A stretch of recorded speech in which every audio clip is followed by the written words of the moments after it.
How to connect Pro Controller to Nintendo Switch. Hi everyone, this is Alana from Create Login and Delete. Let's jump right into this video. In this video, I'm going to give you a full guide on how you can connect your Pro Controller to Nintendo Switch. You want to have your Pro Controller and Nintendo Switch ready for this. Now first of all, on your Switch, all you need to do is go down to the bottom. And now from the home menu, select controllers, then select change grip and order.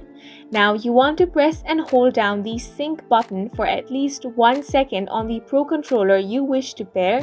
You are going to feel it vibrate and it will also go and appear on the Switch itself. Now some things you want to remember is that the system must be powered on. It is not possible to pair a controller while the system is in sleep mode. Once paired, the player LED corresponding to the controller number will remain lit.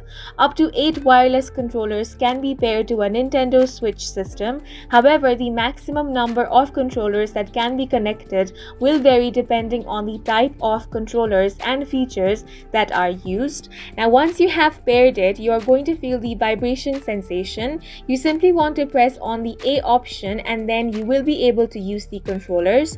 And this is how you can connect Pro Controller to Nintendo Switch. That's it for this video. If you found it helpful, please make sure to hit the like button and subscribe for more helpful tutorials.